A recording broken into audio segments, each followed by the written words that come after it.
박근혜 대통령 신년 구상. 그 전에 그거 물어보겠습니다. 네. 박 대통령 내년에 좀 달라질 것 같습니까? 달라져야만 하죠. 달라져야만 한다. 달라질 것 같습니까? 예, 저는 뭐 100% 달라지실 것 같아요. 그걸 달라지신다?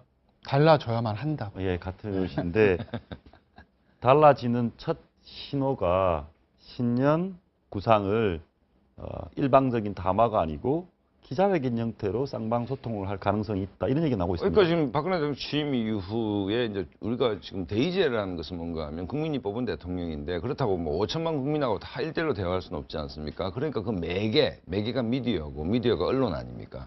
그러니까 언론과 자주 이제 그 소통하는 것이 좋죠. 그 다음에 정치는 말 이상도 이하도 아니다. 그러니까 정치는 예. 말이죠. 그 말을 통해서 하는데 내가 하고 싶은 말만 일방적으로 하고 듣고 싶은 말은 딱 차단을 하고 온다면 그건 소통이 아니죠. 그 대통령한테 지금 여권 내에서 지난주 한 언론사에서 지금 새누리당 의원들 여론조사한 게 있는데 한 80% 이상이 좀 소통을 강화해야 된다. 뭐 이런 쪽으로 나오고 있지 않습니까? 그렇기 때문에 일방적 메시지 전달은 소통이 아니죠. 그러면 우리가 미국 정치를 굉장히 부러워하는 게 뭐냐면 오바마 대통령이 우리 이른바 우리 식으로 춘추관에 있으면 프리로 그냥 이렇게 자유롭게. 합니다. 그런데 올 초에 한번 기자 간담회가 있었는데 그때 이정현 수석이 있을 텐데 국민들이 봤을 때 이건 완전 짜고 치는 고스톱이다. 기자들이 그냥 랜덤으로 손을 들면 탁탁 지명하는 게 아니고 예. 미리 사전에 어떤 시나리오대로 한다는 느낌을 줬습니다. 최소한 기자 간담회는 분기에 한 번쯤은 해야 된다. 저는 예. 분기에 한 번쯤 해서 기자들이 궁금한 거죠. 국민들이 궁금한 거에 대해서 질문을 하고 또 대통령이 소탈하게 답변하고 이 모습을 보고 싶은 것이죠. 그런데 올 초까지 청와대에서 일을 하셨으니까 대통령께서 즉각적인 이 순발력, 시쳇말로 즉각 소통할 때의 시쳇말로 하는 그 말빨 좀 떨어지지 않습니까? 그 박근혜 대통령은 뭐 원칙과 신뢰의 박근혜라고 얘기했듯이 거기서 이제 장점과 단점이 확 구분이 되죠. 그런 거는 잘 하고 원칙과 신뢰 이런 건 잘 하고 아무래도 소통은 조금 이렇게 좀 융통성이라든가 이런 거 부리는 건 조금 좀 우리가 국민들이 보기에 조금 미진하죠. 그래서 사실은 이렇게 개인적으로 이렇게 얘기를 하면 유머도 많고 그 뭐 그러면 유머도 많고 하면 예, 반짝이는 것도 있는데 그 대통령이 필요 이상의 말을 해서 국민들한테 잘못된 어떤 정보를 줄까봐 그거를 좀 조심해서 아까처럼 말씀하신 대로 좀 연출된 각본에 의해 연출된 그런 느낌을 주는 경우도 없지 않아 있습니다. 조금 더 심각한 것은 뭐 대통령께서 뭐 연초에 이제 기자 간담회를 한다니까 뭐 그건 잘된 일인데 제가 개인적으로 아는 청와대 출입하는 기자들 얘기를 들어보면 정말 모든 참모들이 입에 자꾸를 걸고 있다. 모든 참모가 경직됐다는 것이니까 취재가 안 된다는 것이죠. 우리 이현우 부장께서도 뭐 청와대 출입하는 동료 기자들 물어보면 똑같은 얘기를 할 겁니다. 그 얘기는 뭐냐면 대통령뿐만 아니라 모든 청와대 스태프들이 소통과는 담을 쌓고 있다. 특히 홍보수석실 같으면 적극적으로 기자와 이렇게 소통해야 되는 것이고 홍보수석실뿐만 아니라 각 수석실이 다 그렇죠. 해야 되고 물론 보안상은 지켜야겠죠. 인사 문제나 민감 문제는 지켜야 되는데 예. 뭔가 이제 잘못을 안 하려고 실수를 안 하려다 보니까 경직됐다. 예. 기자들하고 전부 이제 회피하고 기자들만 아무 말도 안 하고 뭐 식사하더라도 딱 1시간 안에 들어가야 되고 뭐 이런 모습들이 청와대 전체가 좀 전체적으로 경직되는 모습을 아니, 분명히 주고 있습니다. 저는 이런 생각이 좀 드는데 우리 뭐 좋은 의도로 좋은 말을 해도 우리나라는 말 한마디 딱 잘못하면 그걸로 그냥 뭐 자기의 자리 정치 생명이 끝나는 좀 그런 너무 과도한 그런 공격적인 문화 때문에 그런 거 아닌가요? 그렇다고 뭐 그런 측면이 없지 않아 있지만 그렇다고 해서 그게 소통을 안 하는 거라 정당할 수는 없는 거고. 좀 얼마 전에 그 청와대 문건 얘기도 나오고 청와대에서 뭐 하나만 하면 그게 사실은 침소봉대 되는 경향은 좀 있거든요. 그거 왜 그렇겠어요? 지금 소장님 말씀하셨지만 청와대에서 워낙 나오는 얘기들이 없으니까 아무도 말해주지 않고 홍보수석 대변에 다 입을 다물고 있으니 기자들은 추측할 수밖에 없는 거고. 그러니까 청와대에서 A라고 해도 그게 A 플러스 A 풀풀 플러스로 확대 해석될 수밖에 없는 측면이 있는 것이죠. 청와대에서 오히려 소통을 좀 강화하고 예를 들어 대변인실 홍보수석 강화해서 기자들에게 브리핑도 많이 하고 여러 가지 얘기들 많이 풀어주면 그럼 오히려 그런 어떤 혼란은 오히려 더 방지할 수 있지 않을까. 최소한 그 청와대 출입 기자들은 각 언론사에서 그냥 유능한 기자들이 예, 가는 거 아닙니까? 예. 그러면 청와대가 엠바고를 걸 때 그걸 깰 기자는 거의 없다고 저는 생각합니다. 그렇기 때문에 요즘 그렇지도 않습니다. 네, 뭐 그렇지도 않습니다. 요즘- 그러면 그 페널티가 있겠죠. 그렇기 예. 때문에 어쨌든 뭐 아까 말씀드렸지 일을 하다가 실수에 대해서는 관대해야 되는데 예. 전체적 분위기가 실수하면 간다 뭐 이런 어떤 그 프레스가 너무 강한 거 아닙니까? 알겠습니다. 네, 그런 생각이 듭니다. 박 대통령이 신년구상 올 1월에는 어떤 말씀을 하셨는지 한번 듣고 얘기해 보겠습니다. 보시죠. 그러나 저는 한마디로 통일은 대박이다. 이렇게 생각을 합니다. 한반도의 통일은 우리 경제가 실제로 대도약을 할 수 있는 기회라고 생각을 합니다.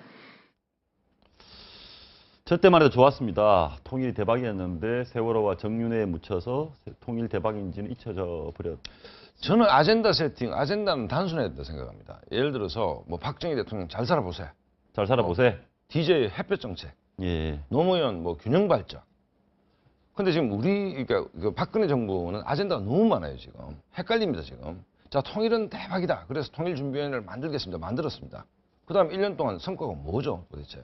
그러니까 예. 너무 뭐 경제혁신 3개년 계획, 규제 길러팀, 창조경제. 창조경제 의제가 너무 많기 때문에 국민이 혼란스럽다. 지금은 선택과 집중을 할 때고 예. 그렇다면 뭐 통일은 대박이다 이런 뭐 그게 굉장히 핫 이슈가 됐지만 3년 차를 맞는 이제 국정 책임자 입장에서는 할 수 있는 것과 없는 것을 좀 구분해야 될 필요가 있고 알겠습니다. 그러면 선택과 집중을 좀 할 필요가 있죠. 소위 말해서 선택과 집중. 며칠 안 남았습니다. 내년 초에 나올 대통령 메시지. 쇼킹한 게 나옵니까? 어떤 메시지 나올 것 같습니까?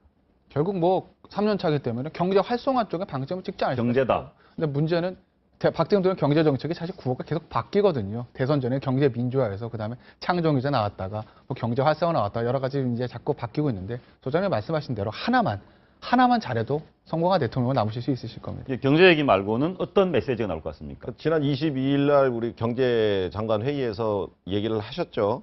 경제혁신 3개년 계획이라든가 그다음 그런 걸 통해서 이제 구조 개혁에 최선을 다하겠다. 그게 이제 각 부처들한테 이제 새해 아마 그런 아젠다를 중심으로 열심히 일하는 그런 뜻 같고요. 그다음에 이제 오늘 그 각 부처별 핵심 국정 과제에 대한 그 장관들 그 부처별 보고가 있습니다.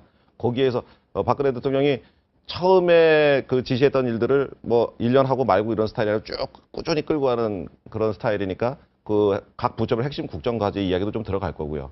그다음에 세월호라든지 이번에 정윤회 문건 관련해서 국정 동력이 많이 떨어졌지 않습니까? 그런 국정 동력을 다시 회복할 수 있는 그런 힘을 달라라고 이제 국민께 호소를 하겠죠. 근데 너무 여러 가지를 말씀하셨는데 네. 선생님 짧게 선생님 바라는 단순한 메시지 이거 해줬으면 좋겠다. 뭐 했으면 좋겠습니까? 저는 메시지가 갖고 있는 신뢰성은 많이 처음보다 떨어졌다고 봅니다. 예를 들어서 공무원 연금 계획 문제 있지 않습니까? 자, 좀 정교하게 들어가 보면 국회의 보좌 없이 정부가 할 수 있는 일은 아무것도 없습니다. 부동산 3법 결국 국회 통과하기 때문에 이제 경제 활성화에 대한 뭔가 수단을 얻었는데 개혁 과제에 있다. 공무원 연금 계획만 제대로 해도 박근혜 정부가 역사에 남을 겁니다.